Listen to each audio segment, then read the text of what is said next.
Hello, everybody, and welcome back to the Starting Nine 2026 MLB season preview. I'm Martino Puccio. Alongside me, as always, is my good friend and co host, Mike Phillips. Mike, are you excited for the 2026 season? It is finally upon us tomorrow night, Yankees Giants.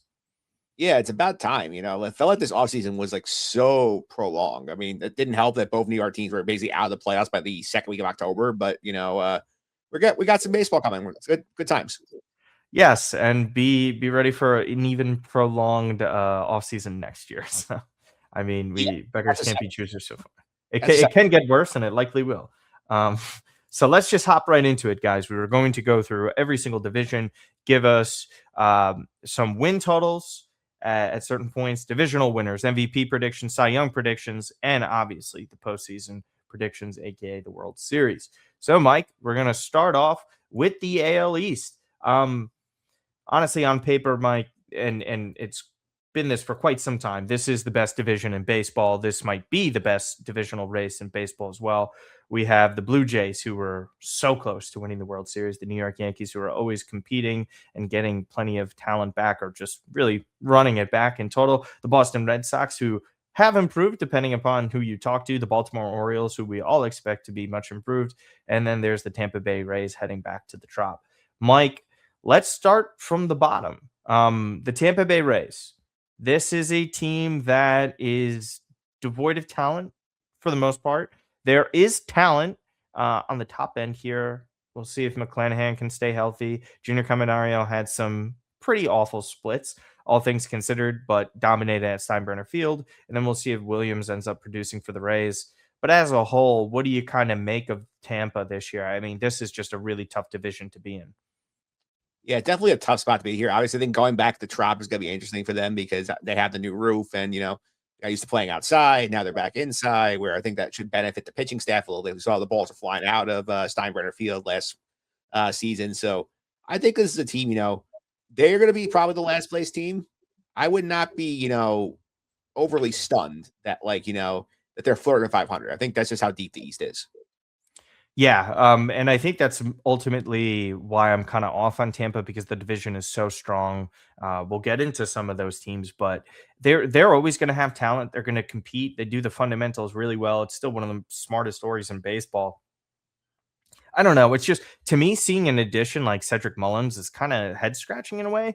I also like envision them selling off guys like Yandy Diaz at certain points during the season because I don't think they're going to compete and they got to take whatever they can. So we'll see what ends up happening there.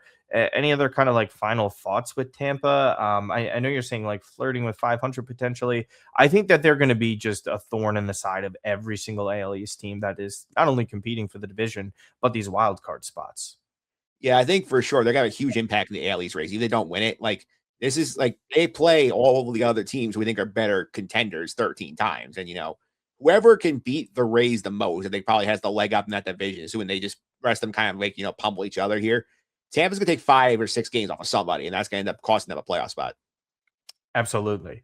So let's head into some of these teams that had some relatively big expectations. Three of them made the playoffs, and the Baltimore Orioles were probably the biggest disappointment in all of Major League Baseball last year.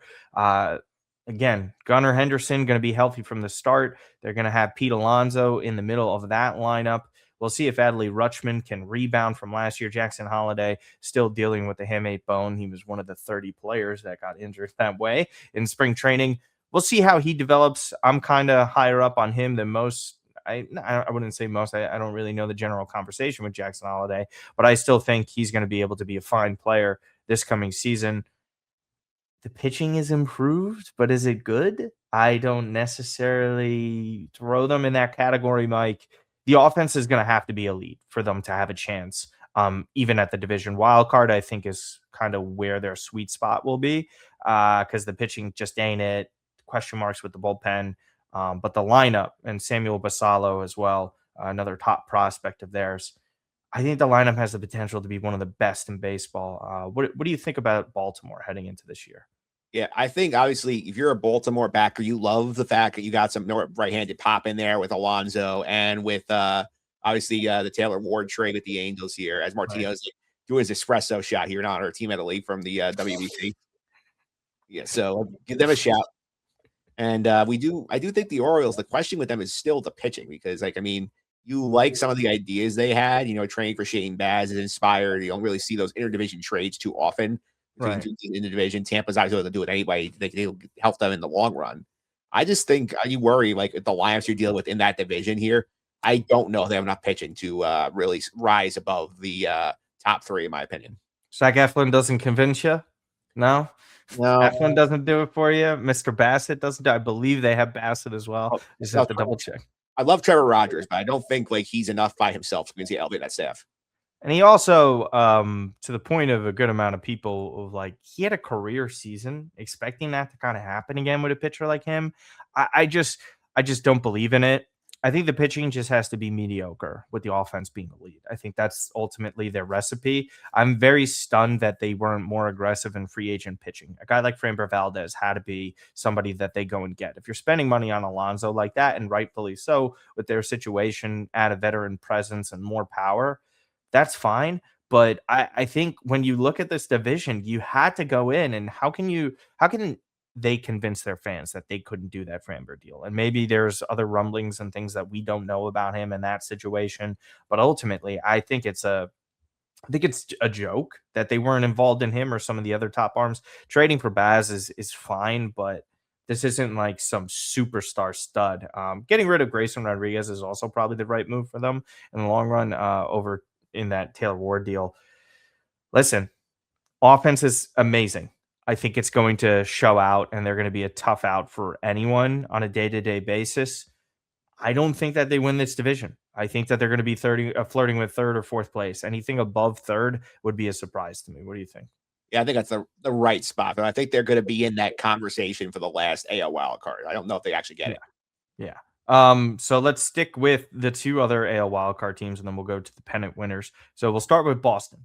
Boston here loses Alex Bregman, one of their biggest losses, besides Rafael Devers at the start of last season, but they were able to handle that.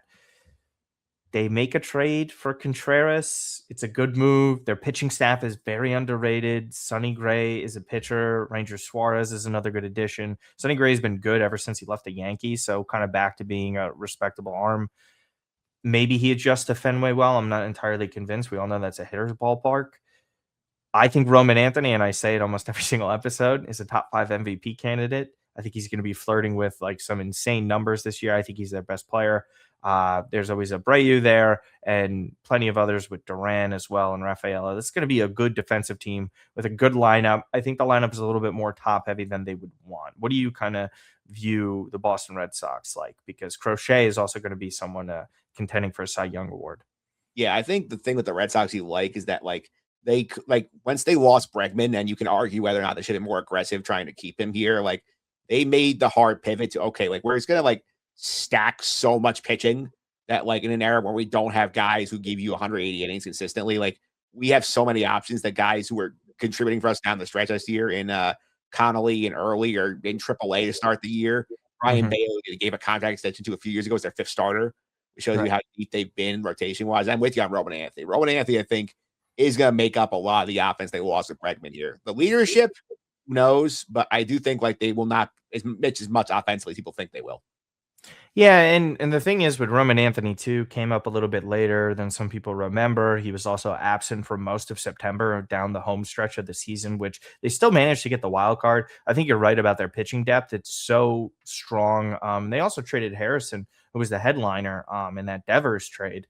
At the beginning of last year with San Francisco. So they had that sort of flexibility in there. I believe Caleb Durbin was just another guy that they added. I think Boston just all around has the highest upside. I think if you speak in terms of betting, they're probably the best bet to actually win this division. I think that they have an outside chance. Now, I do believe, obviously, Toronto and the Yankees are the leaders in that case, and obviously the odds reflect that as well. But Boston, if a lot of things go right for them, I could easily see this team winning the division. Any final thoughts on the Red Sox before? Yeah, definitely. I think a team that like think in an era, I feel like everybody's trying to load the bats. Like something's better to zag when everybody else is zigging. And I think like leaning on the pitching, especially like they have some good lefties in that rotation with obviously Crochet and Ranger Suarez. I do think like they are in a good spot. Yeah, I also really think at the end of the day, you're right with that. When with them, like the Sox are still a really strong organization. A lot of the criticism comes from free agency. Maybe the Ranger Suarez contract wasn't the best of contract. That's still an upgrade. That's still a respectable arm. Has shown up in postseason moments. Like this guy is not some slouch. But I agree with you. There, guys like Duran, obviously Roman Anthony, Abreu, they're going to have to step up. Campbell's going to AAA too, so maybe he comes back up and makes an impact. He obviously got what was it like a $60 million contract. So we're going to see what happens there. Okay, so the New York Yankees. We'll get into them. They are a team that, if healthier last year, with Garrett Cole, they win the division. They just lost out on it against the Blue Jays. The Blue Jays mollywopped them in the divisional series without some key players. The Yankees are always in this Aaron Boone era winning game. Sure, the one year, I think, what was it? They were 82-80. They missed out on the playoffs. Judge was hurt. I think that was the year he ran into the fence, correct? Yeah, 23. He runs into the fence at Dodger Stadium and breaks his toe. Yeah, Misses Dodger last month. Stadium. I am a believer in the Yankees, but I don't. My problem with the Yankees is have they done enough to get over the hump of their shortcomings in recent postseason series? And my answer to that is no. But as far as the AL East goes, I think that they're going to win it. Bringing back this team with that pitching depth, I think their pitching is sensational when healthy. They're going to get Garrett Cole back. Cam Schlittler is still somebody that I like high upside wise. Now, Weathers and Luis Hill are not in a great spot to start the year, but they still have some potential. Max Free's velocity has been down a little bit, but I'm not overly concerned about him. I have to visibly see that before I actually get concerns with the Yankees. Does the lineup actually concern you? Does Trent Grisham repeat what he did last year? Does Cody Bellinger still have a strong offensive season? And say Judge misses time for whatever reason, do they have enough outside of that to keep carrying? Because everybody is in love with Ben Rice. I think he's a good hitter, but do you kind of see where the question marks are? And not to mention Anthony Volpe also going to miss time. Yeah, definitely the questions there with the whole Yankee situation because Aaron Judge is obviously the entire lineup. And Aaron Judge, and he misses time. He starts at 23.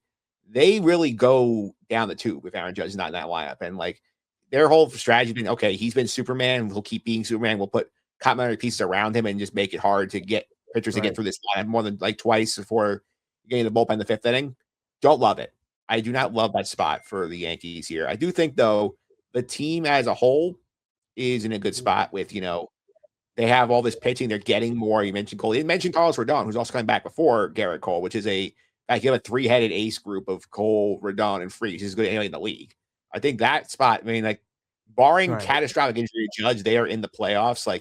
And we have to see here because they played great baseball for the 2 months after they got Ryan McMahon last year. So they seem to think that something that, you extrapolate over a full year with Garrett Cole coming in. I think they think that that's enough to win the division. I'm not as sold on that. I'm not as sold in quite a few areas defensively. I think they have good defensive players in certain positions, but up the middle, are they like Caballero will be fine defensively for the Yankees, but how long does he handle that? What does the bat do? Because regardless of Volpe's defensive issues, he still had some pop. He was relatively productive. I don't think Volpe's as bad as some people think he is, but he's also obviously not living up to the hype that a lot of fans had put up for him. I think the Yankees are going to be fine as long as they're healthy. I think there's some health questions, but you could say that with a lot of teams. Ultimately, I actually do have the Yankees winning this division, but the Red Sox are my best bet. So let's go to the Toronto Blue Jays. Now, Toronto is still in a fantastic spot. I have a couple question marks about them, and my question marks mostly come from the intangible side of things and a leadership aspect. Santander isn't going to be playing most of this season. They lose Bo Bichette. They add Dylan Cease. This team was so close to winning the World Series. Probably the most devastating World Series loss since the Cleveland Indians against the Chicago Cubs in 2016. You also think of the Rangers against the St. Louis Cardinals as well. This one stung, Mike. They barely won the division, and that was with them playing so great. They obviously had hopes of getting Kyle Tucker. They do not end up getting Kyle Tucker. Bo Bichette ends up going to the Mets.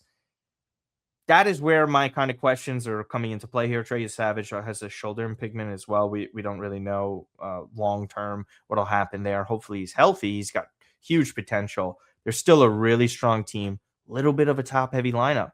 I don't love them to win the division. The Jays have mostly been year to year in the 2020s. I kind of see them taking a step back. But this is still, make no mistake, this is a team I expect to be in the postseason. I think you guys nailed it on the head there because like they lose the like they, and don't forget they got to the World Series without Bo Bichette because he didn't show up until the World Series. He's coming off the injury, so it's a Correct. fair point in their behalf. But like when George Springer, better health you hope for, but like you wonder here some of these depth guys like your Ernie Clements, your Addison Bargers, like are these Right. guys going to do this again? Your Nathan Lucases, like are these guys going to duplicate that performance? You're like asking all of them to hit again. It's like it once seems like a very tricky proposition. You like the pitching they have. I think they can get something out of Dylan Cease, but I feel like this is definitely like a in the playoffs, probably not going to have the same act to win the division again group. It took a lot for them to win that division, and Bo is a huge loss as a hitter. They didn't replace him properly at all. I mean, it You're, just you're hoping the guy from Japan, Okamoto, like adjusts quickly in the majors. That's really your hope there. and the odds of him replacing Bo Bichette's production is unlikely.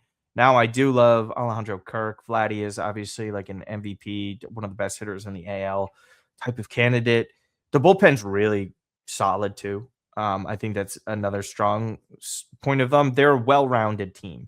I just question a couple things, and it's not to say there's this World Series hangover and like that always matters and is linear for each team, and it just that was devastating.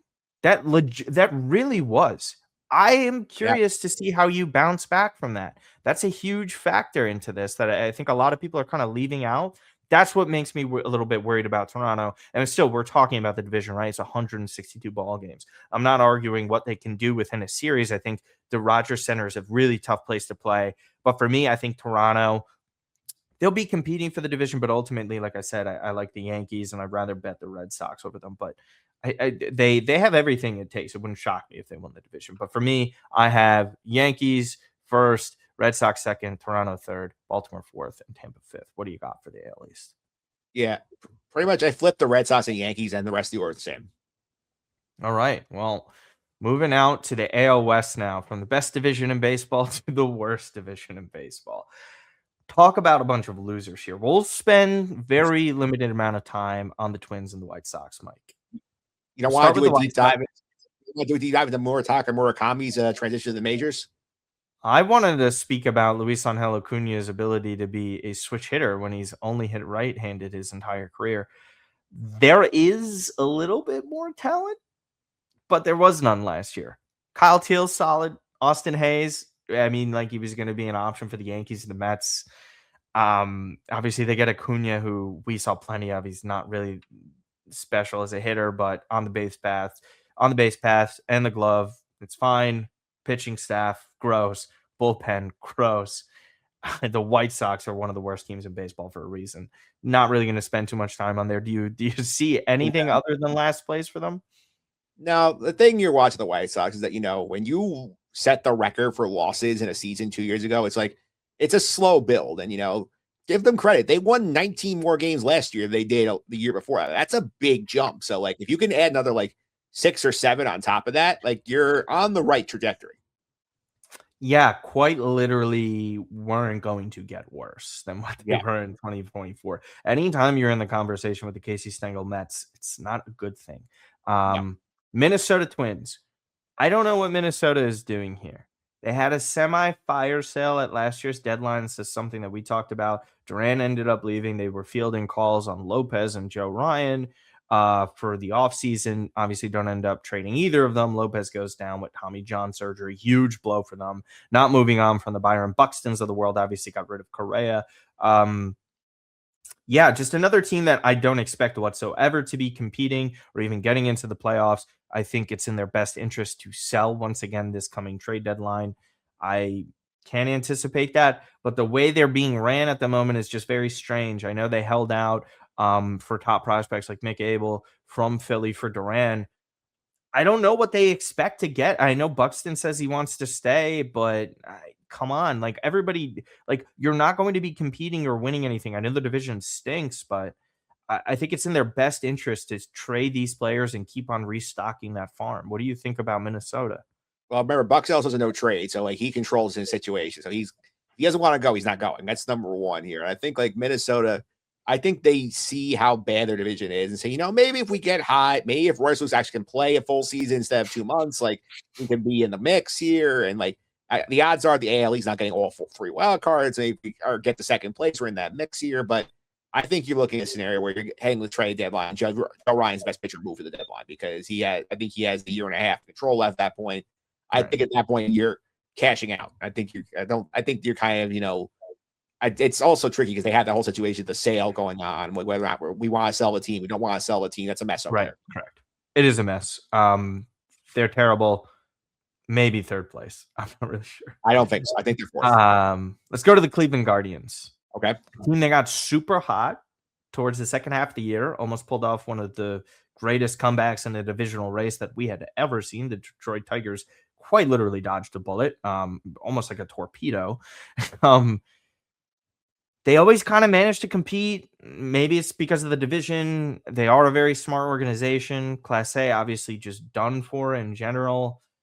They have some talent in the pitching staff. We know about Jose Ramirez, one of the best players of his generation, certainly at third base.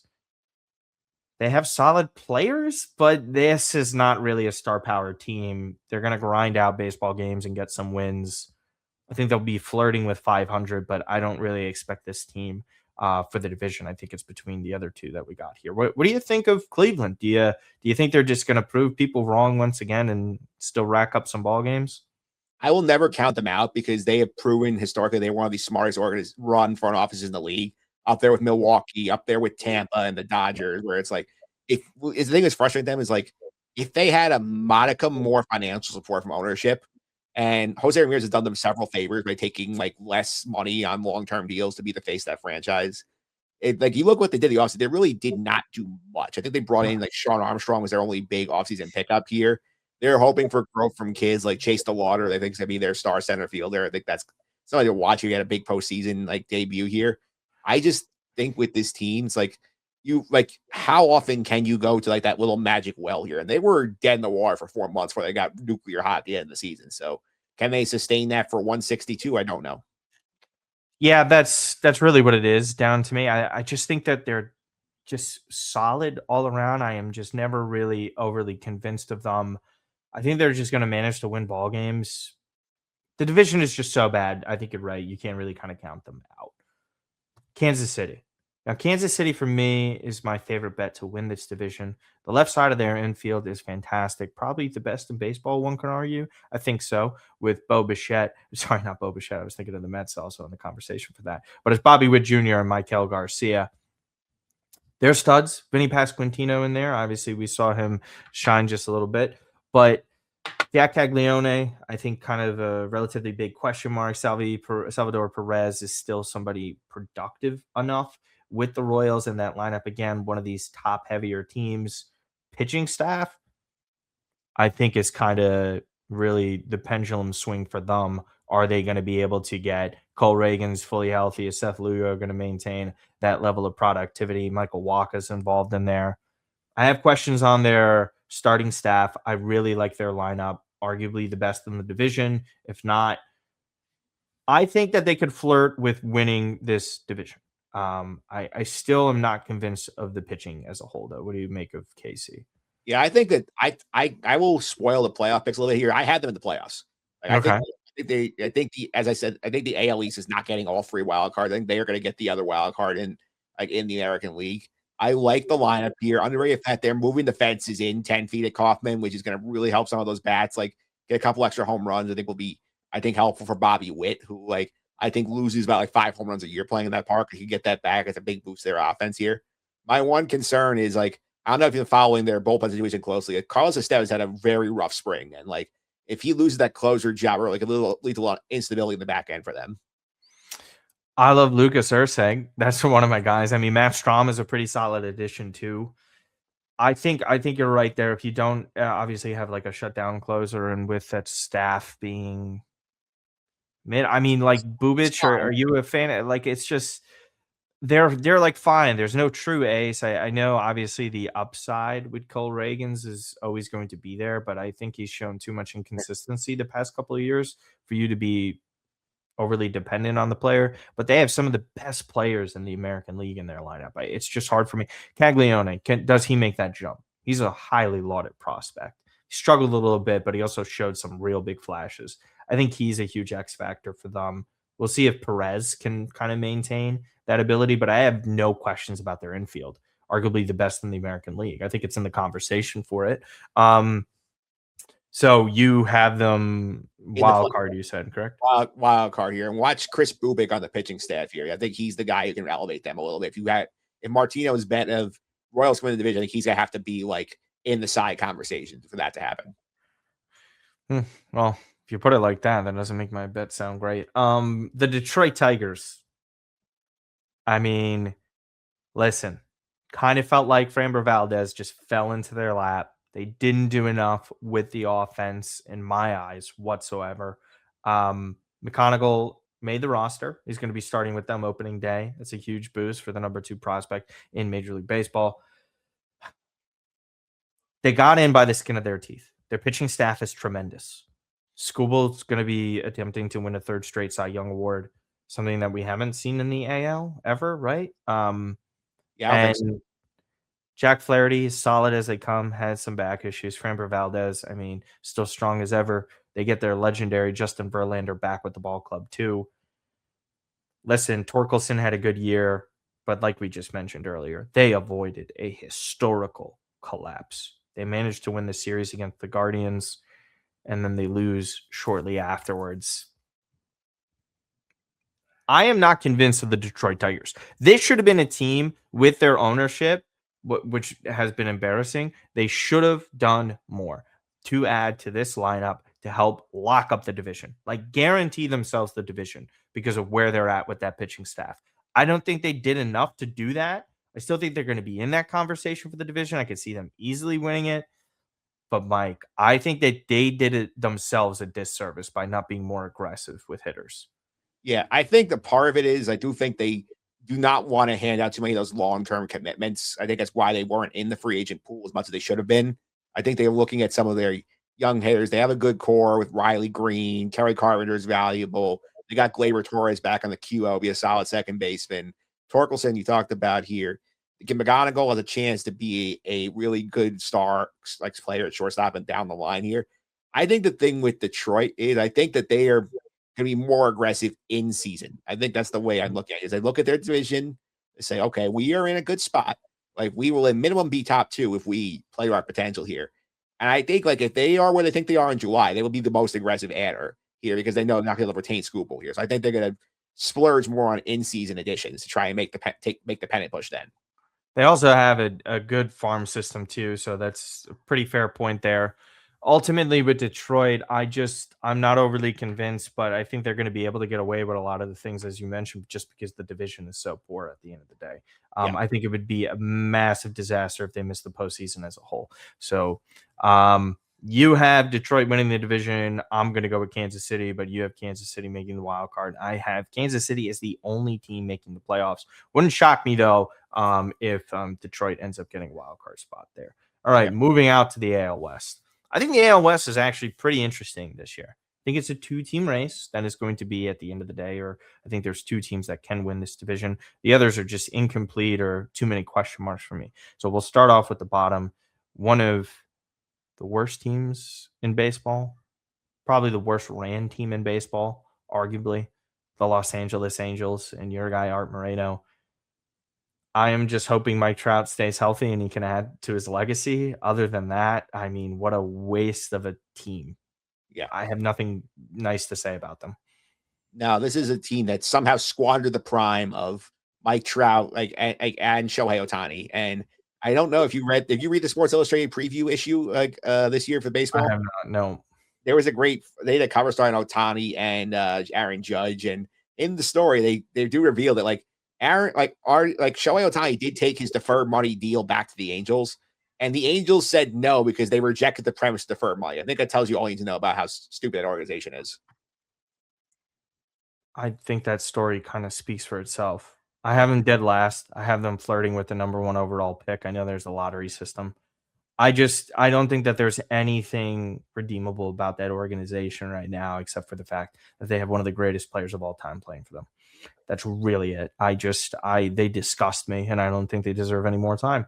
All right. The team that is likely battling for fourth place in this division could finish third if things don't go well enough for the 2023 World Series champions, Texas Rangers.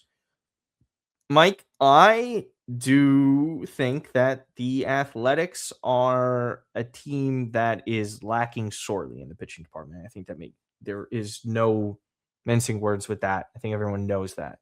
This lineup, however, is awesome.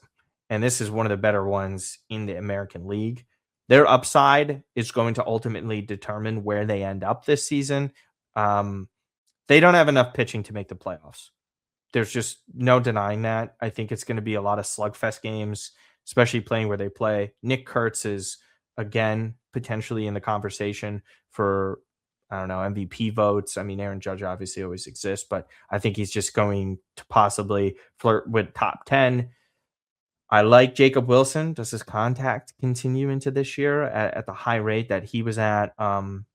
Soderstrom also really had some magnificent games and stretches. Brent Rooker is one of the best DH/outfielders in the game. Butler, another strong all-around baseball player, and they got former Met Jeff McNeil. Langoliers too. I mean, it's just up and down this lineup. It's just a great watch. They're a really good hitting team. Ultimately, I would assume you agree their pitching is going to hold them back. Yeah, that and they're still in the ballpark in Sacramento because that basically is a win machine for home runs here. And I will I read the great watch point. You know how like the niche NBA fan always says, "Oh, like this is my League Pass team. I've got to watch all their games on League Pass Right. because they're so funny and not very good." The A's are the MLB.TV version of the League Pass team, where you want to just like watch these guys hit and then they're never going to win. Like that's the A's this year. Yes, I when I was at Peacock NBC, I always looked forward to getting the Athletics games, even if it was just pretty terrible feeds because they're playing in a minor league ballpark. They were just so much fun. You always knew that you were going to see runs be scored. I think that they have an opportunity to finish third, and we'll get into why with this team right now. So the Texas Rangers had an interesting offseason by most standards. Brandon Nimmo coming in the trade for Marcus Semien. That was kind of a retooling of an offseason for Chris Young. The pitching has a high upside.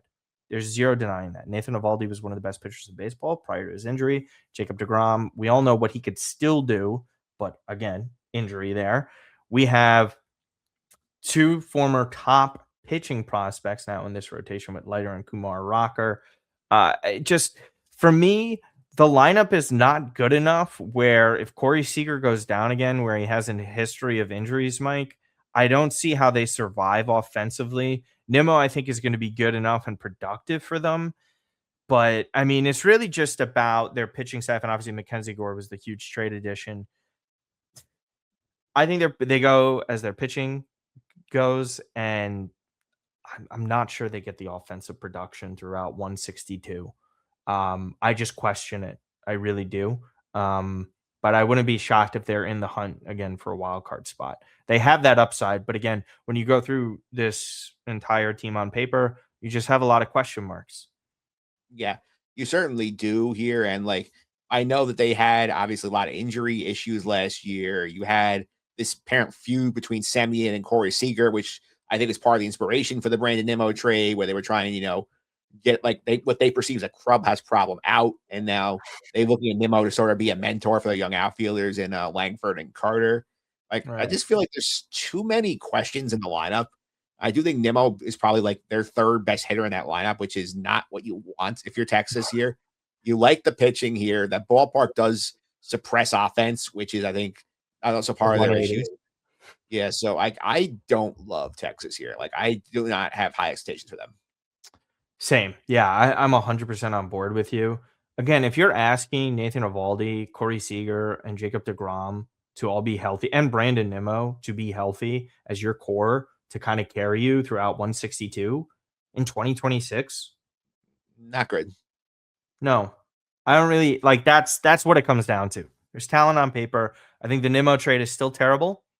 I don't understand it. I understand they want to get rid of Simeon, but they added more years for an expensive player.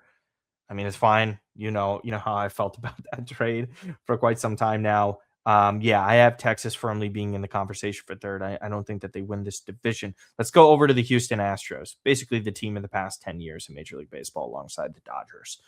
Yeah. This team is still sneaky, really good, Mike, all around. Offense, like there's question marks there because Jordan Alvarez has not been healthy as of late. He's still young. He is incredible when healthy. One of the best hitters in baseball, bar none. Zero debating that. Carlos Correa for a full year. We'll see how Cam Smith does. Is evolving as a player. Isaac Paredes is very solid. Same with Christian Walker. Obviously, losing Kyle Tucker last year was a big blow for them. Altuve is still doing it at his fine age, in his mid 30s. Pitching is underrated, Mike. Even losing Framber Valdez, it's not that bad. And the bullpen is respectable too. Javier, Brown. I mean, I like the Houston Astros. And their win total, I think, is like around like 85.5 or something. I think they could hit over with that. We'll get into some win totals after. But I really like the Houston Astros. They got an outside chance at this division. This is where we disagree here. I do think the window is closing very fast on them. If Oh, not, absolutely. Yes. it's not. There's a chance I think it's closed already, just because so many of their guys are older. We had the injury issues with Jordan Alvarez here. The pitching took a big hit, losing Framber. They're not going to have Josh Hader for the early part of the year. He's slow. He's coming off an off-season injury here. Unless you're buying Imai out of Japan as sort of like a sneaky good rotation value here, I just there's I think that lineup, I mean, we saw last year, we were in Christian Walker. He had a bad year at first base. There's concern with Cam Smith. They have nowhere to play him because he's out of position once they have Correa at third and Jeremy Pena back at short. There is I think there's a good chance here that this could be a flame out year for the Astros. I think that they could trade one of those infielders. I think that's something John Heyman had discussed because they just have a plethora of them. I could see Paredes being one of those guys. Who knows who gets on the phone with that. I just think that there's too much talent on paper for them to not be competing in that division too. Like it's a really poor division as we just went through a couple of those teams. They're going to be able to rack up wins there. I think that's ultimately what keeps them sort of in that conversation for the playoffs. I just think if Alvarez is healthy, they will be competing. I think he's just that potent of a hitter and can impact so many games. And I still think top of the rotation is still respectable enough for me that I like them. Yeah, you look at that outfield though. Zach Cole, Jake Myers, and Cam Smith, not striking fear into the hearts of many. Not hitting wise, maybe they could be respectable defensively, but you are right. It is their weakest point within the team. But I have them firmly in second though for this division. I think they'll rack up wins. Now for the clear for me. Sorry, go ahead. Yeah, well, I said I have one team coming out of the division to make the playoffs, so I still think that might be in second, but I don't think it's overwhelmingly inspiring second place. No, not in that division. So going with the kind of, I guess, overwhelming pick for so many people who I think that they took a leap last year mentally, and that's the Seattle Mariners. Returning most of their team, especially on the pitching side, Jorge Polanco, Eugenio Suarez are their bigger losses. Retaining Naylor, obviously a little bit of drama with Cal Raleigh and Randy Rosarina that has sort of been buried, I guess. The pitching's incredible. Julio Rodriguez is also a stud. I think that they're a well-rounded baseball team, and up and down they are fine. They should win this division. It would be stunning if they don't win the division, to be quite honest with you, Mike. I don't foresee Cal Raleigh hitting 60 home runs again at the catcher position. I would be more inclined to say he has a huge drop off in the homers. I think he's going to be flirting with 35 to 40 at most. So that's a huge step back. Brendan Donovan, also a huge addition for them. I think that's a really fine job. They got to win this division. They don't win this division, then blow it up at that point. Yeah, they have to win this division here. And like you mentioned, Raleigh, definitely going to drop off from 60. I have him close between 40 and 45 personally. I think that's the sweet spot for him. I think 60 was a one-off. So I think that's fine. Pitching wise, their rotation is very good. You want to see Bryce Miller get healthy, but they have so much pitching that they will overwhelm teams in their division. And I do love the pickup of Brendan Donovan. He's a sneaky good, plays everywhere, does a little bit of everything. Like that's a good balance to the lineup here. And like some guys just fit organizations well. I think Josh Naylor fit at Seattle perfectly, which is why they made it a priority to Right. keep him. And they did it being aggressive, like kind of relatively long-term contract, got ahead of the first base market too. Yeah, I mean, just show up. I think this is the year for Seattle. I think they'll win this division. I think they could win low 90s in terms of ball games. Really depends on their offense there. So we both have Seattle winning the division. Let's stick out west with the NL West.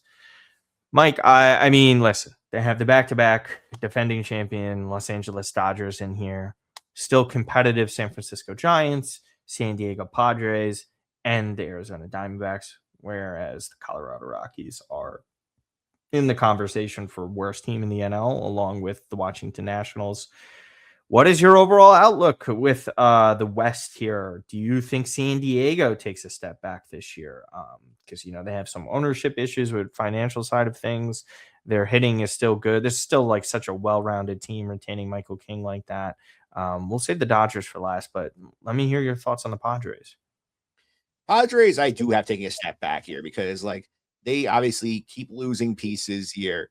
This is where they tried to make the run when they had Soto. They tried to get Otani at a deadline deal. They couldn't do it. Like they loaded up with all of the big contracts for Bogarts. They have Darvish like paying him, and he's going to retire basically from what it sounds like here.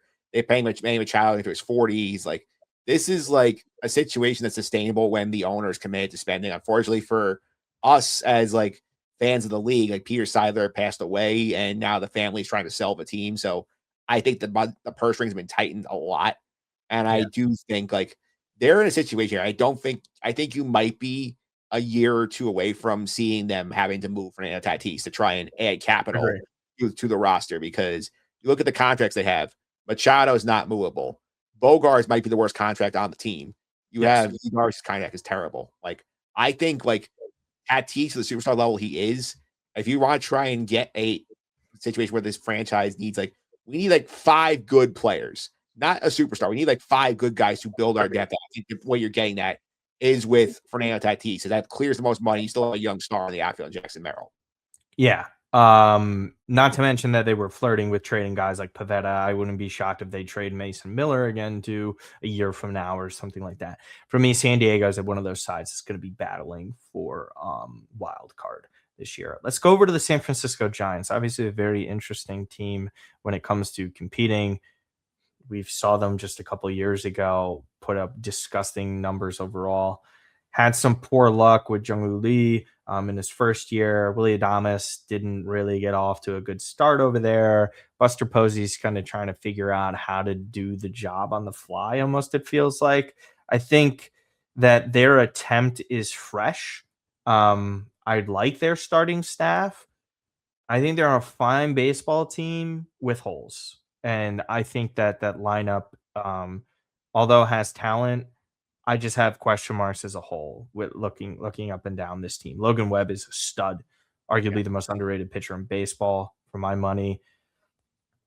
I just don't foresee them obviously winning this division, and the wild card's going to be really tough for them. I think they'll be in the hunt for a wild card spot, but I think that's their best path for a postseason berth.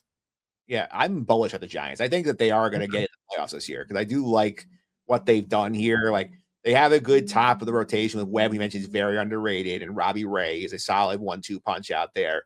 You do have we have a good prospect on the way up for first base and Eldridge. Like if he gets a spot there, you have a full year of Devers, Matt Chapman, Willie Adames. That's an underrated infield. Arias, what the times that they've gotten like him healthier, and he's gonna be like a cheat code for the batting average spot here. And the wild card here is that like their manager, this is the rarity where they hire their manager out of the college ranks. Tony Vitello was the Tennessee head coach, and now he's having to adjust on the fly to coaching big leaguers. And we've seen other sports that college to pro transition is not easy. So that's the one worry I have with this, especially in baseball. You never get that. It's completely unheard of. I mean, the equipment is different in the college baseball, regular baseball. Quite literally a different sport.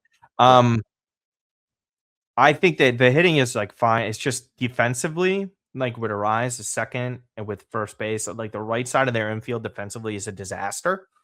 I like and respect Mr. Devers. Awesome hitter. Chapman's as solid as they have. The left side of their infield defensively is a complete 182 to the defense on the right side. Bader in center is still a good defensive option. I understand where you're coming from with being bullish. I just don't think that they have enough depth, and this division is competitive. I just don't find it easy for them. If they were in a weaker division, I'd say so, but firmly in the hunt for wild card. I would 100% agree with you there. Arizona Diamondbacks. This is a team again.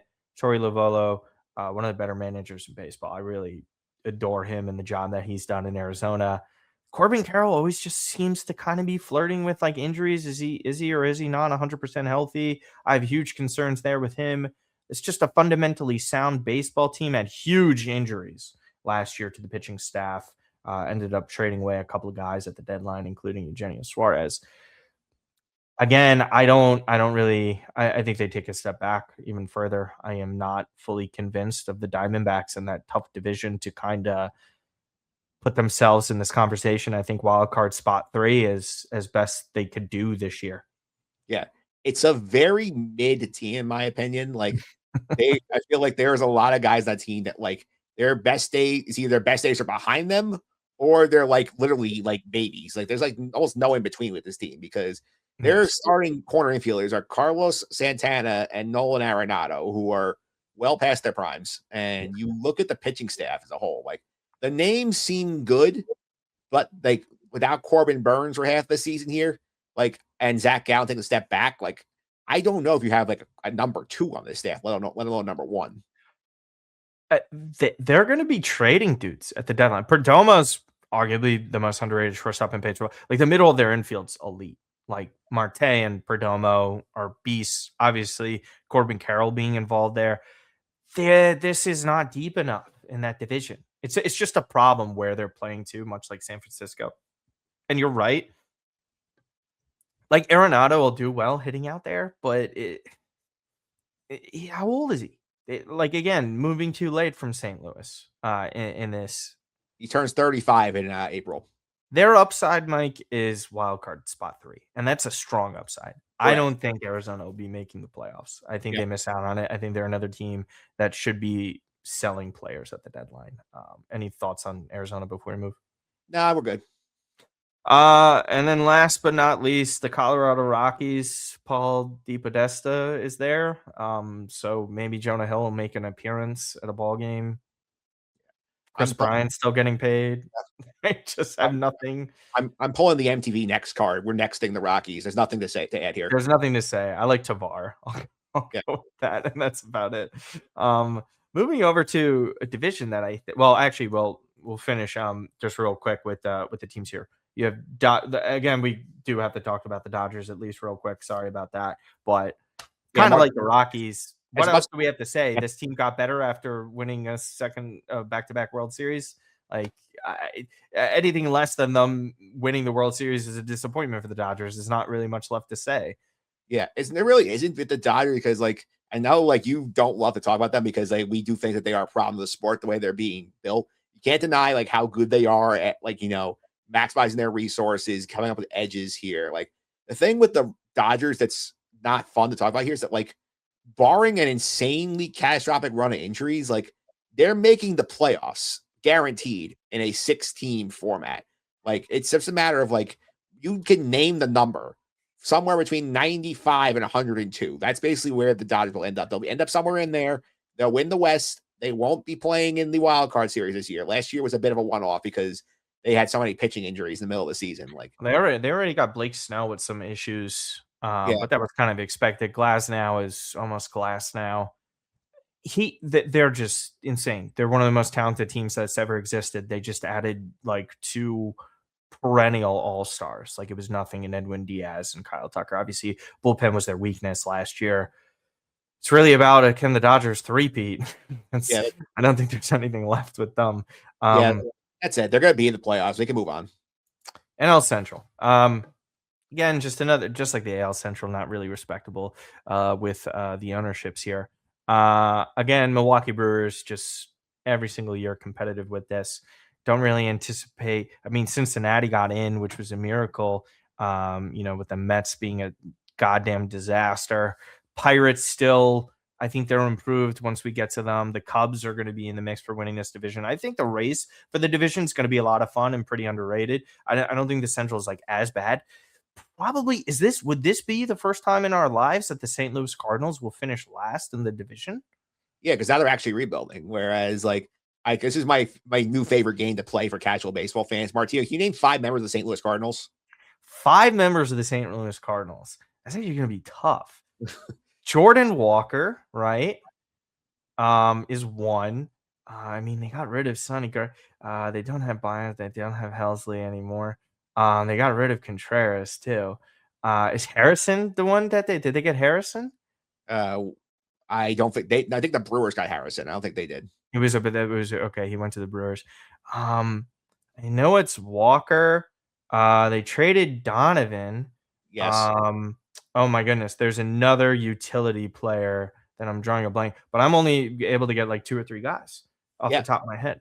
Yeah, that's one of those teams where, like, they're going to be in the 60s for a win total. And, like, you don't, it's just a Heim Bloom special where now he rebuilt, like, Nootbaar, I should have known. Yeah, Nootbaar is there, who the Mets were flirting with for a bit. Yeah. Waiting for Alec Burleson is probably another guy you've heard of, at least on the Cardinals. I know Burleson, Gorman, Nootbaar, Jordan Walker. The rest of these guys on paper, I mean, Dustin May, rest on paper, I am not familiar with. If you're a Cardinal fan, you're excited that JJ Weatherholt made the team. He's one of your top prospects here. So, like, he could be an exciting player to watch this year. But, like, this is largely a collection of, like, role players and back end starters. You're just buying time for prospects to develop. Yeah. And I mean, again, it was weird to see Busch Stadium just kind of empty. They had to bring back the all you can eat seats to get people to go to the Cardinal games this year. Oh, I thought you were going to say the Big Mac sign, but I guess, yeah. It's in the Big Mac section. There we go. I mean, terrible. But I mean, like, it's, again, you're never going to be happy as a St. Louis Cardinals fan with this. But, like, if there was ever, like, kind of like a franchise in the NL that could be like, okay, you're due for a bad year. It's the Cardinals. I mean, they obviously had a bad one last year, but I expect them to be last place. Let's move over to a very intriguing team, the Pittsburgh Pirates. Firing their manager last year kind of helped them. This pitching staff is super talented. They've upgraded offensively. I think this is like a respectable team that is going to be a thorn in the side for many, many teams in Major League Baseball, especially in the NL. Yeah, ultimately, there's no way they win the division. I think the division comes down to 2 teams. The real question is, do the Pirates toss themselves into conversation in September for a wild card spot, or flirt with being above 500 for the first time in years? Yeah, I think they could definitely be there. I mean, like, first of all, like, they spent money, which is something we've wanted to see for a long time with the Pirates. And like, there was the acrimonious departure of Andrew McCutchen, but they did add a lot of pieces to this team. That the offense was so bad last year with Paul Skeens, like winning just 10 games and going 10-10 at the ERA under 2, like, learning what life is like to be the new Jacob deGrom, I guess, in Pittsburgh. But, they bring in, offensively, they sign Ryan O'Hearn, they bring in Brandon Lau. They trade for, the password from the Red Sox. So, like, they have, potential for bats, and they've signed Ozuna. Like, this is not going to be a team. I think Paul Skeens will actually win 15 games here with the last supporting him. I think that's encouraging here for his chance. Incredible to say about a generational talent, right? Yeah. I think he can win 15 games. And don't forget, too, they have, like, the best hitting prospect in baseball, Connor Griffin, down at AAA, because he couldn't. Yeah, who won't be starting with him for the beginning of the year, which is. Do you have any thoughts on Griffin not making the team out of spring? I think that they should have just done it, but I understand because of how that organization is ran. I don't think it's more how it's ran. It's just like, I feel like this is not a situation where, like, he had like a lights out spring. We're like, oh my God, why aren't you bringing him up? He hit like under 200 in spring training, and like. He's has very few at bats above single A. So, like, I can understand, say, okay, like, let him force his way up here. Like, we need him long term. Like, let's not, like, ruin him by putting him in the bigs before he's ready. There's rumors that he was already offered over $100 million contract. He was. I think if he signed it, he would have been up here getting the reps up there. But I think right. As long as he hasn't, let him go to AAA. And I will say the Pirates feel like a team where, like, you'd much rather be playing them early in the season than later in the season. I think that'll be much more difficult. I agree, especially with the pitching. Yeah. Cincinnati Reds. I love Tito Francona, one of the best managers of my lifetime. Always getting guys to compete. They were flirting with potentially signing Kyle Schwarber. They come back and bring Eugenio Suarez, which is, I think, a dynamite signing. Like, honestly fantastic. You're guaranteeing at least 30 home runs. He was flirting with 50 last year. He's still got the power. He's kind of aging a little bit like Nelson Cruz. You're kind of waiting for the fall off with the power, but still showing it at his fine age. Ellie De La Cruz. I think there's a leap that he has to take this year for Ellie. I think he has to firmly put himself in the top 5 conversation for MVP. I think he also has to establish himself cutting down on strikeouts, which is kind of a big ask for a hitter like him. Spencer Steer is a respectable player. I mean, people are kind of high on Sal Stewart. Stevenson's a solid catcher. No Hunter Green for quite a long time, but we're kind of used to that. Again, on paper, they're not great, but Terry Francona baseball teams just win ball games. Where are you at on the Reds? Yeah, I think like for me, it's like the Hunter Green loss is a much bigger deal than people are making it out to be because they Yeah. do have some pitchers you like and Abbott and Lodolo and Chase Burns looked solid in his first appearances last year. But I think without Hunter Green for half a season, I don't see the path to the wild card here. I think like they're gonna have a lot of games they have trouble with the because like also they were not consistent this year. They won with like basically a healthy Hunter Green, 83 games. And he's never healthy though, too. That's not even like a shocking thing about him. Yeah. Just it's Great American Ballpark. Like they'll carry with the offense. This pitching isn't good enough. I'm sorry. I just don't see how people are Yeah, once you get past Lodo, I don't love the rest of that pitching staff. Singer, Burns, and Louder. Yeah, not great. It's just not. I think Ellie has to play at an elite level for them to continue in that direction. They're just, yeah, top heavy talent wise with the loss of Hunter Green. No bueno. Okay, so going down to the two that are going to be likely fighting for the divisional title, a little bit of a rivalry that we've seen maybe because of managerial purposes, but the Cubs and the Brewers. I think this is Yes. going to be a fun race this year. The Brewers just constantly, you cannot count them out. Probably the smartest and best run organization in baseball outside of like the Dodgers, obviously the big market teams. Um, they won a ton of games. They finally won a playoff series. They obviously get rid of Freddie Peralta. There was a best starter. They get Brandon Sproat back in there. Jet Williams is going to be starting out in AAA, getting rid of a couple other players. Churrio's a year older. I think he can evolve and take a step forward. I think the Brewers are going to finish second. It's because of how I view the Chicago Cubs. The Brewers are just fantastic. I'd be stunned if they missed the postseason. And I think counting them out at all is just kind of silly at this point after what they've proven. Again, not superstar studded here, but do you think guys like Frelick and Churrio and some of their other hitters take a big enough leap for them that guarantees them 90 wins? Oh, I think this team's winning at least 90 games again. I feel like they play such a style that's so different from the rest of the league that like they're very annoying to pitch against because they work counts, they make a ton of contact, they press you defensively, they take extra bases. Like that's not a style you like to play against if you're an opposing team, especially in this era where you have a lot of teams trying to like fit like lumbering sluggers at different positions just to get the bats in the lineup here.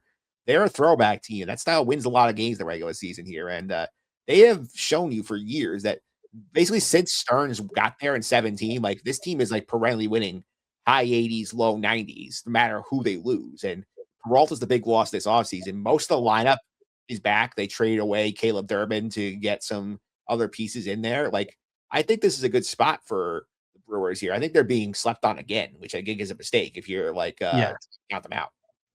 Woodruff, we'll see if he could pitch more or less for the majority of the season, but I still think he looked pretty good, all things considered, with the time miss. Still getting swings and misses. Mizorowski's going to be their starting day pitcher, all-star Jacob Mizorowski, by the way. Yeah, there's just so much talent on the pitching side of things too that they're literally a juggernaut when it comes to that, sound defensively, and as you mentioned, just the way they work count and hits. They're going to be flirting with the divisional team. There's absolutely no denying it. I wouldn't be shocked, obviously, if they win, but I'd be stunned if they just missed the playoffs entirely. But yeah, Milwaukee's great. Chicago Cubs. I think they were the biggest disappointment to not win the division in any of the races last year. There were so many high expectations. Obviously, losing Kyle Tucker. The big ad is with Bregman. Imanaga kind of seemed like that they didn't want him back, but he ends up staying. Fundamentally awesome baseball team, one of the best defensive teams in baseball. Not a ton of power. Pete Crow Armstrong locked up for an extended period of time. I think it was a 7-year deal. It was just announced last night.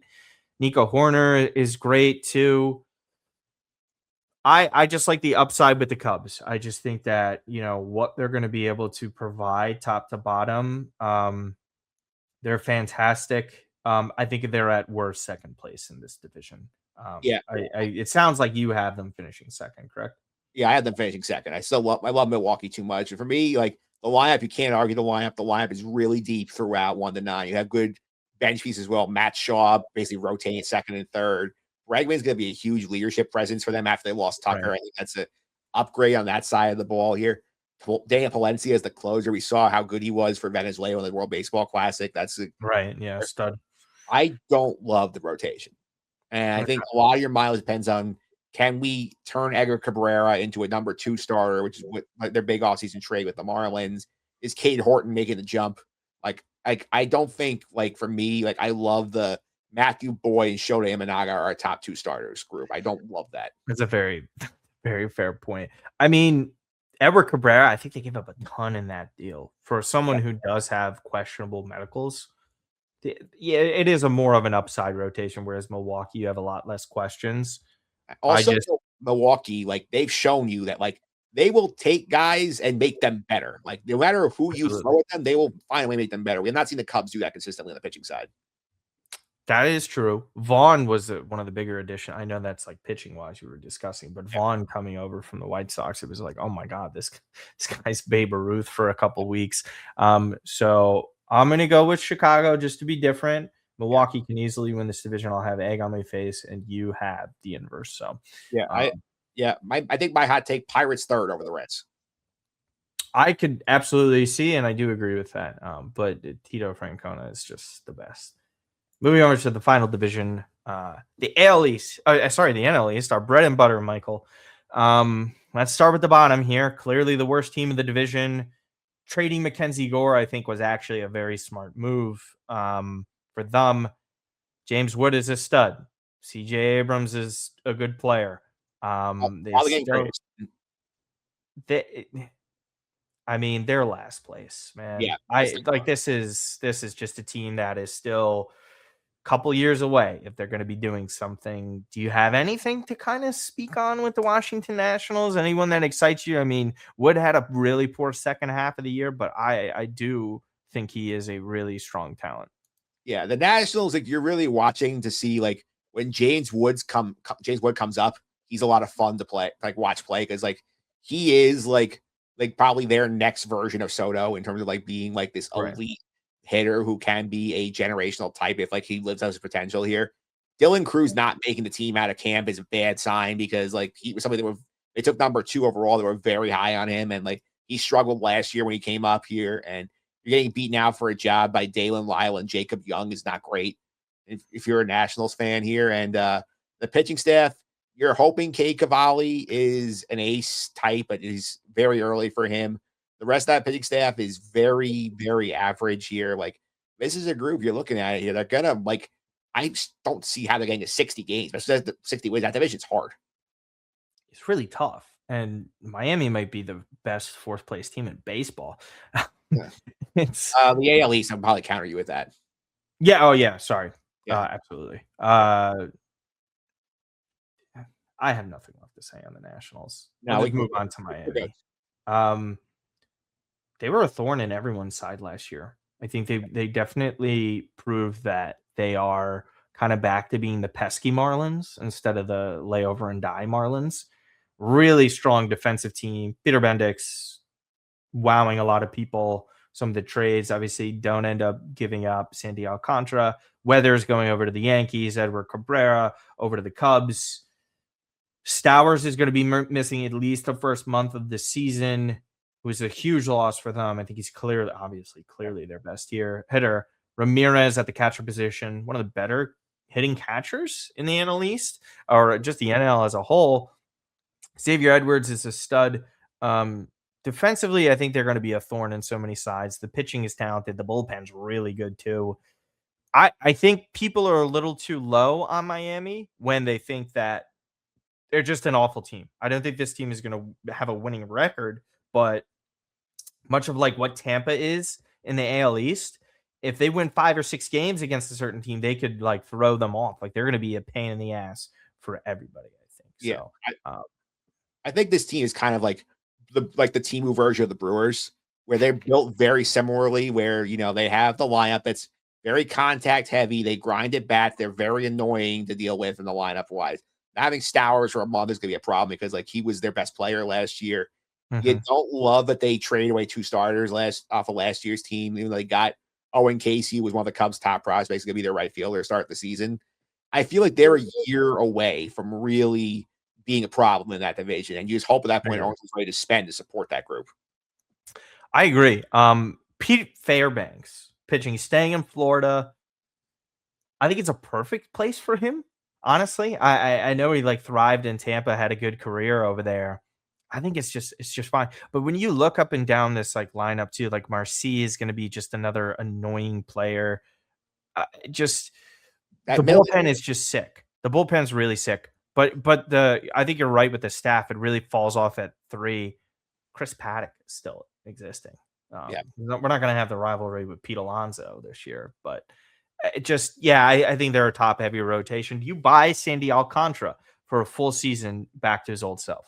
I think we saw at the end of last year he was kind of getting it back, and now another year removed from the Tommy John. I think he's gonna be really good. I think we're gonna be having the conversation in July. Like, do the Marlins hold on to him in hopes that they're ready next year? They cash out and get more pieces. I think that's the conversation we're watching closely in July. I agree 100%. Yeah, I have the Marlins fourth. Let's go over to the Atlanta Braves in the Okay. NL East here.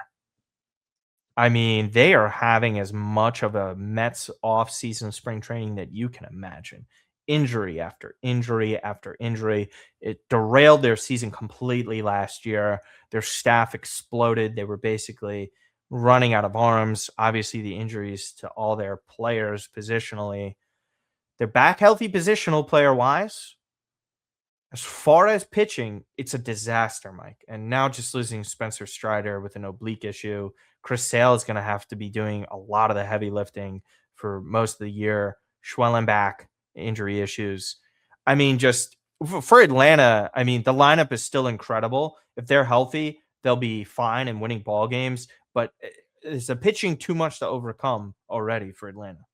It's just like I feel like they lost their whole rotation worth of pitchers this spring, which is not what you Correct. want. And like the thing that's been mind boggling me is that like they've known for a while that they've had pitching issues, and they've really done nothing to address this. I've okay, next guy up, next guy up, next guy up. When you have pitchers on the market, it could have helped you. They could have had Chris Bassett a month ago. Correct. They could sign Lucas Giolito while we're talking, and they have something to help them in about a month. But like they're content to just go with guys in their system, whether it's the Didier Fuentes now is probably gonna get into the rotation, and he Right. has talent, but like he struggled his first time up last year. Like he had issues here. If you're in Atlanta here, like you look at this group, like you have like Sale is obviously an ace. Ronaldo Lopez probably be your 5, and he's your 2. Grant Holmes and Bryce Elder are depth guys, and Fuentes is in there. You like the bullpen back end with Suarez, Iglesias, and Dylan Lee. It's a good back 3, but like Right. I think you're looking at the situation where like they need basically everything to go their way. They don't have Offense, a shortstop right now. they're gonna have to win a lot of games, like 8-6. Not a lot of shortstops. Obviously, Yerkes and Profar suspended for the entire season. One more suspension away from joining Henry Mejia. Um, Sean Murphy, no longer the solidified, penciled in starting catcher. Baldwin is somebody that they love. And he's out Listen, till May also with hip surgery. Sean so, Murphy. yeah. So, like, I mean, listen, Olson, Albies, Riley, Harris, Acuna. That's pretty There, good. that's a fantastic foundation. I think Acuna potentially wins MVP. I think he's going to be in the conversation with that. He's still incredible. He's Yeah. just honestly one of the most talented players I've ever seen in my life. I enjoy watching him, even if he's an Atlanta Brave. Ozzy Albies proven to absolutely nobody that he can stay healthy. You know, Austin Riley needs to have a huge bounce back year, and Michael Harris was a terrible hitter for half the time last season. I think that already the injuries to the pitching are going to hurt their chances at winning the division because of where Philly and New York are starting the year. yeah, like I think it's too much right now unless they're going to make ads. I don't think they're making the playoffs. They got an often awful start last year too, and they never could make up for it. We'll see how the Braves do. It's really going to be their pitching, do or die. All right, let's go with the Phillies before we get to our New York Mets. All right, so the Phillies, Mike, largely running it back for the most part. They do make additions to the bullpen. Strom is gone. Castellanos is gone. Full year of Yon Duran. Luzardo was great. Sanchez is great. We'll see where Wheeler comes back. This is the best rotation in the division. Aaron Nola is still like your third option at worst. Obviously, Suarez ended up leaving as well. Painter probably going to make an impact at some point. Harper and Turner as their core for their best hitters. Adolis Garcia is another guy that they added in the outfield. The Phillies are still good, but that's not the point of the Phillies at this point in this project, is it, Mike? You got Yeah, to do I would. enough to overcome the Dodgers, and they haven't. Yeah, the way I would describe the Phillies, I've said this off the air in our group chats. I'll bring on the air. They are pot committed to this group. So basically, they're going to keep like throwing money at the problem because they paid Bryce Harper a ton of money. They paid Trey Turner a ton of money. They re-upped Right. Schwarber a ton of money. Once the Bo Bichette thing fell through, they went back and brought JT Realmuto back and gave him probably a year too long on that contract. So I think they extended Luzardo, they extended Sanchez, they have Noah locked up long term, they have Duran for another year. So I think this is a spot where you look at this and the Phillies here. It's like I think, like I said, I think the Astros window is closed. I think we're about a year and a half away from that for the Phillies. I think it's sooner. I think it's honestly. But this lineup is like they're one or two injuries away from being a mess. Honestly, like Harper or Turner have injury history. I don't think either are guaranteed to play 162. Schwarber is just a beast. And like you mentioned with like Real Muto, who was fighting with them to sign him for that many years? Nobody was. They were bidding against themselves. I don't That get was a it, panic, that was a panic move after they lost Bichette. which we'll get into. This is just your typical Dombrowski situation where he's also purging the farm to keep them in this pot committed situation, as you like to label it. The Phillies are going to win a lot of ball games. This pitching staff's tremendous. I don't see this lineup being good enough on a day to day basis. I think it's super power heavy. With Schwarber as well. Does he like still repeat that? I don't question like his productivity. I just question quite a few players here. They still had no takers on Alec Boehm, who also just like it feels like he's 1 or 2 week stretches away from being like booed out of the stadium and just gone from the franchise as a whole. Like the Phillies, they have legitimate question marks. I just think that rotation is just so strong you can't count them out for the division. Yeah, you can't. I do think the X factor is like, how does Zach Wheeler look when he comes back after the thoracic outlet surgery? Apparently, he got the not at, how is Mhm. the crazy bad one that like basically ended Right. Matt Harvey's career, but like Correct. still an unknown factor. See how he looks when he gets back. Correct. And also, it kind of sounds like he doesn't want to play too much longer after Oh, he after said this. when his contract is over, he's retiring to go back to the kids. Yeah, well, we've seen crazier things. We've rooted for Brett Favre over here. And going to the final team in the NL East, the New York Metropolitans. The noisiest offseason, not something that they're not accustomed to. Lots of changes here, as we know and spoke about many a times. Year two of Juan Soto, Francisco Lindor coming back fine, letting go of Pete Alonso, Brandon Nimmo, Jeff McNeil.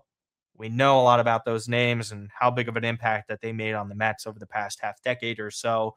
Out the door, David Stern says, I am redoing everything with this team for the most part.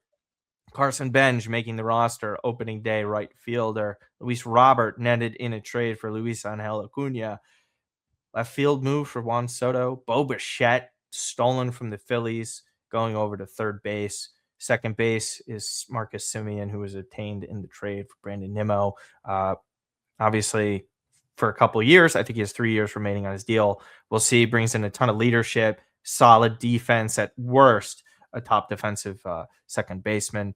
And then again, Jorge Polanco going over to first. We'll see Brett Beatty probably get a look there too. Who knows if Ryan Clifford comes up later in the year. Francisco Alvarez is healthy for now. He'll be starting at catcher. Huge addition with Freddie Peralta, full year of Nolan McLean.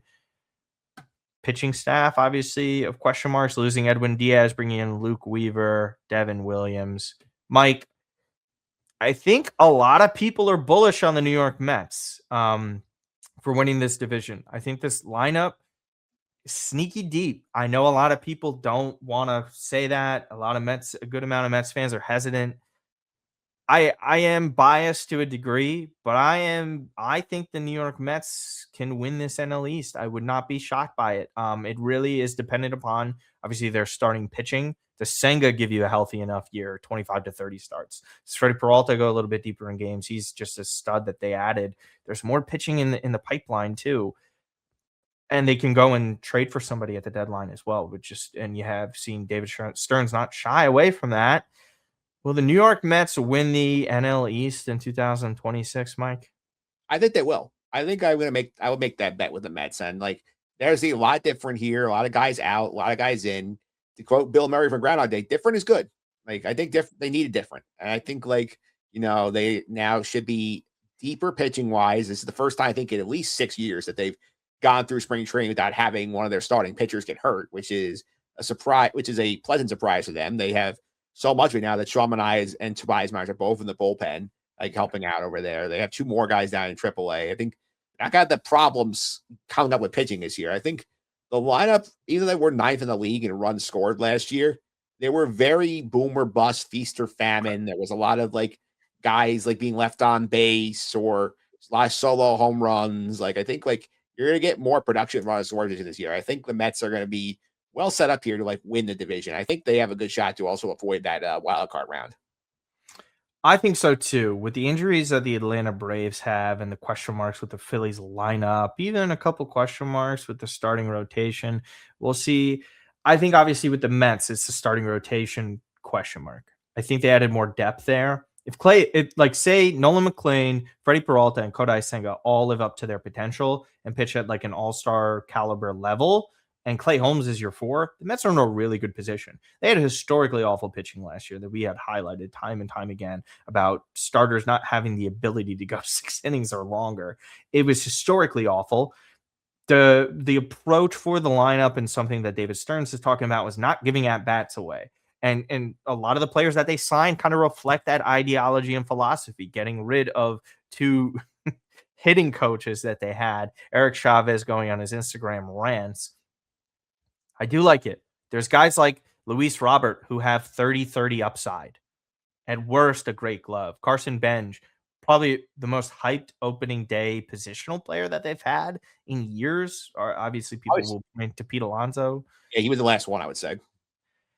Like Bo Bichette, I think it's just an under the radar conversation that is being had here about him and what his impact will be. This is one of the best contact hitters in baseball. And people are just kind of like, it's the Mets. And almost every single time when some people are kind of negatively speaking about them, it's just about the Mets historically and not about the 2026 New York Mets. This team has the potential again, and I emphasize that, to not only win this division, but who knows, make a run come playoffs. Anything can happen in baseball. I think that they shored up a lot defensively. I think that they added to their pitching, and the bullpen is deeper than it was last year. I actually don't anticipate them having as much struggles. They won 83 games last year. I'm going over on their win totals, which we could just hop right into. I think that they will also win the division. So for me, I have Mets, Phillies, Braves, Marlins, and the Washington Nationals. What do you have, Mike, before we go to the Mets win total? I have the same order as what you. I think that's the right order. Mets win total. What do you got here, sir? I know you have a couple of win totals that we'll get to. FanDuel has them at 90.5. I think this ball club wins 94 games. Yeah, I'm taking the over here as well. I think this is a spot here. Like, it's ironic the Mets and the Yankees both have the same number. Like, they're both at 90.5. I think it's interesting that they had two different ways to really offseason. They're expected to do the exact same performance record wise, but I like the over here. I think like they changed the core position of that core for the better.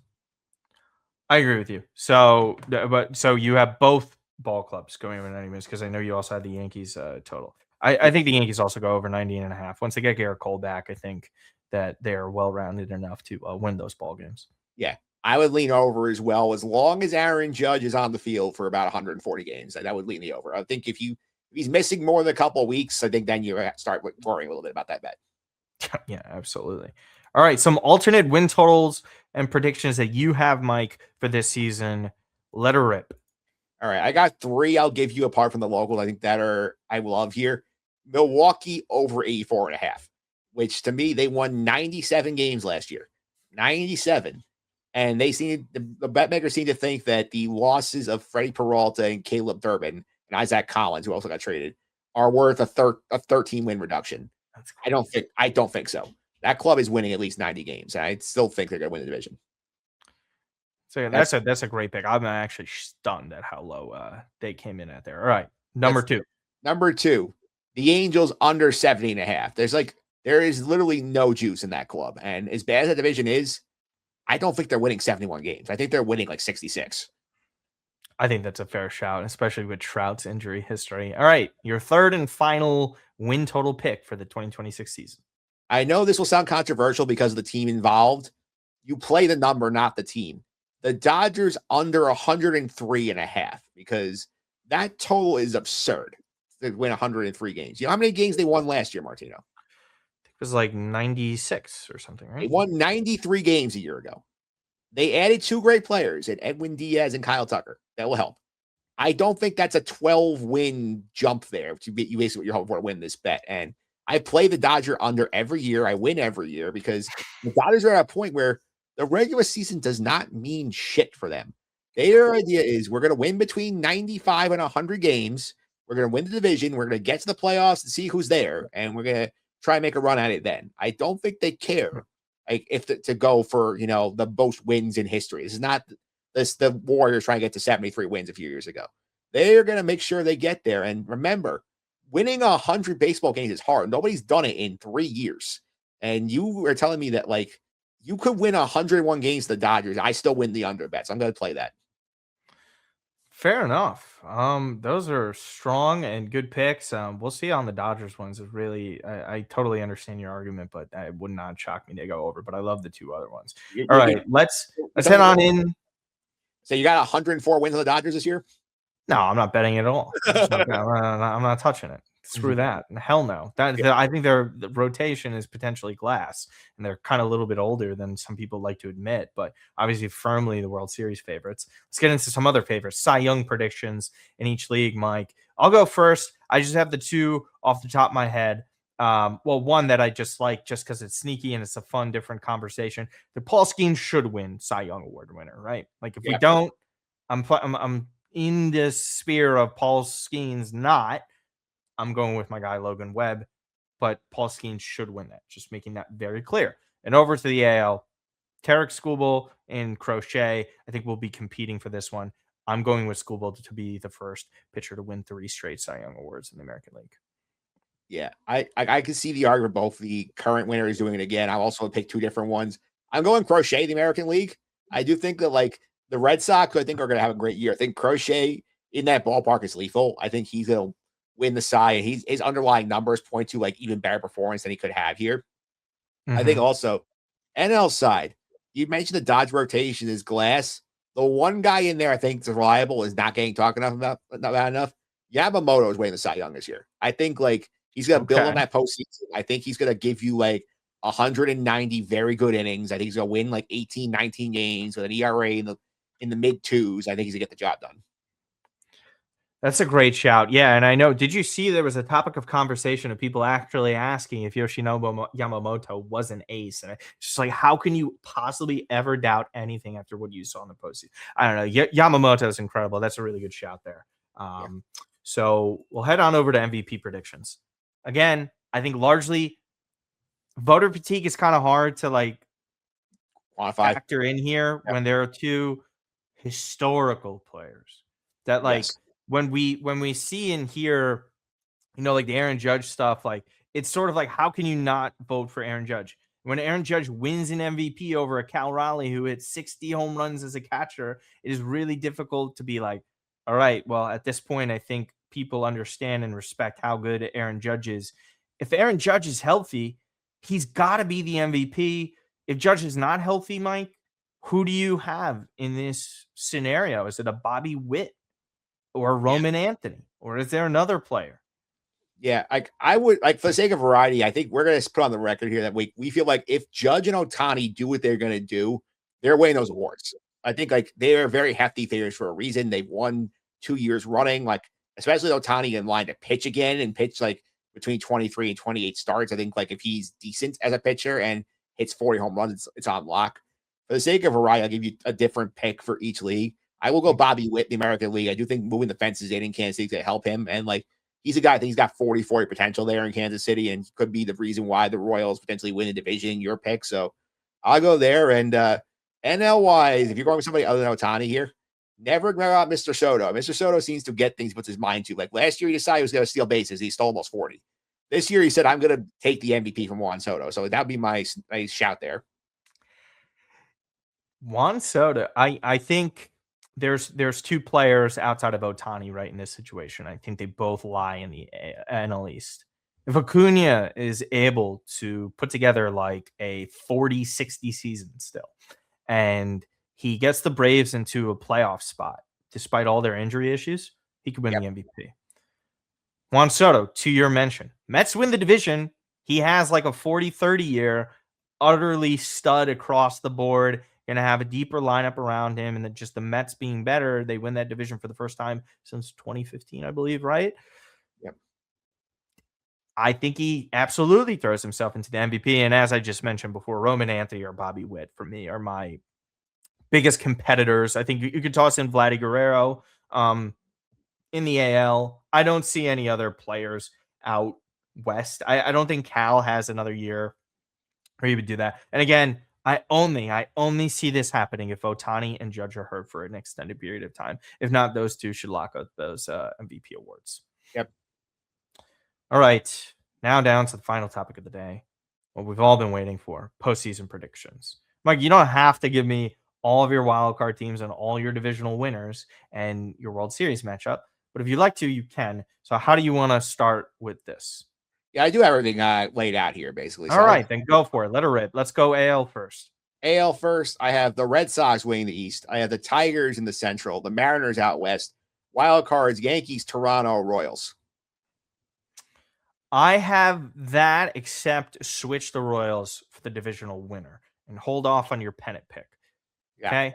Now let's jump over to the NL. What do you got? NL, I got Mets in the East, the Brewers in the Central, Dodgers out West, wild cards, Phillies, Cubs, and the Giants. Okay. I think I would consider putting San Diego for that third wild card spot and take out the Giants. I think it'll be a West team there. I agree on everything else with you. So now we'll go down for your pick to represent each league in the World Series and then your World Series winner. All right. I'm going Red Sox out of the AL. I'm going Dodgers out of the NL. And I think the Red Sox win this year. Really? The rematch of the 2018 World Series that saw the Boston Red Sox last raise a title for you. Interesting. I am going to go on something that has two tortured fan bases. And actually, it was pretty funny because I saw a New York Post writer, Mike Puma, actually choose this this morning. I'm going a little bit out of the box. I am a sucker for historical stories. It's the 40th anniversary of the New York Mets last winning their World Series. It is also the final year of Howie Rose being the Mets radio play-by-play caller. Davey Johnson also just passed away. I have a lot of emotions adding into this. A huge turnover for what the New York Mets were and their position. An utter failure last year to total redemption this year. The Dodgers have proven that they can be beaten. This Mets team is more talented than they were in 2024. It is really difficult to win 3 straight World Series. Now, it wouldn't shock me at all if the Dodgers do it. They're one of the most talented teams that has ever existed. I have the New York Mets versus the Seattle Mariners in the World Series, and I have the Mets winning in 6 games. for their first title since 1986. I am very biased, but I am choosing to be optimistic this year. Always backfires for me with the Mets, but I think that, anything happens in baseball. And if you put yourself in a position in the playoffs to eventually knock out a team, it goes game by game, man. You're only as good as your next pitcher. I think the Mets can be in a contention for that. Yeah, and Seattle is just loaded with pitching. I think they played great in last year's postseason. So I have the Mets over the Seattle Mariners in the World Series. That would be fun if that happened, especially with Seattle being the first World Series ever. Like that would be like a nuts environment. I think it would be nuts, and it's a coast to coast World Series too. Just for me with the Mets, it's obviously just like a complete upside thing. But truthfully, I don't think a lot of people are going to understand how good that team will be until it hits like July or something, when I think the Mets will be in a great position. But any other final thoughts for this 2026 MLB preseason show with the Yankees and Giants kicking off tomorrow, Mike? No, I think we're good. I think we nailed it. We think we gave a nice, thorough look at the league. Thorough look, yeah, an hour and a half, good pacing, predictions up and down the watch. Mike, how can everybody go and follow you, as it's been on the ticker for over an hour right now? Yep. You see on the ticker, follow me at mphillips331. It's MPHILIPS331. Got a couple of podcasts out this week coming on the Just on the Suffering podcast. Troy Moriello came by, did our March Madness recap for the first weekend of the year. So my own baseball preview it's dropping on Thursday, which is opening day for most of the league here. At SNY's Anthony McCarron on. He talked about the New York teams in depth. In my own MLB annual win over-under win predictions there. You can check that out. Sky Guys stuff for Star Wars. We went back to the chapter 7 of the Book of Boba Fett this week. That's on that podcast if you want to check that out. And the writing-wise, Mets on SI for the Mets baseball content. Fan side, a lot of college basketball stuff coming up here. And Martino, how's your bracket doing? I haven't really checked much. This was actually the worst year that I've had in terms of, just knowledge outside of the tri-state teams. We are at 43% tile at the moment, 430 points. I could still get a max of 1310. I did have the exact matchups in the Sweet 16 over in the Duke region. I had Florida getting to the Final Four, so that was my biggest loss. And then I believe it was Gonzaga as well. So, I mean, I didn't know too much this year. Not the end of the world. I definitely see at this rate from everything I've seen that I think Michigan will win. I know that was your pick. I would be a little surprised if Duke makes it to the Final Four at this rate. I think the three other teams have all better coaches, and John Shire doesn't have my trust yet in big games and big moments. I think there's a huge coaching advantage with Rick Pitino and either Izzo or Hurley if they were to get there to the Elite Eight. Yeah, and again, you guys can go and follow me everywhere at Martino Puccio. Launched a new soccer podcast called That Football Podcast, more debate oriented on topical things on a broader sense. Again, trying to book tickets to go and see Hail Mary, which is getting incredible reviews. I'm sure you've seen that, Mike, with Ryan Gosling. Some people have immediately tossed it into the top 100 movies of all time. I've a bunch of friends who love film are saying that they put it up there with Interstellar and space movies that have come out in recent years. And yeah, we'll see what ends up happening. Historical collapse could be upon us in Italian soccer. And we'll also see if Italy is going to be making the World Cup. You and I will both be at opening day for the Mets for that. And I will be probably watching in the parking lot as soon as the ninth inning wraps up. But other than that, we appreciate all of you guys and tuning into the starting nine. Other than that, we will see you after the first few baseball games. Take care, everybody.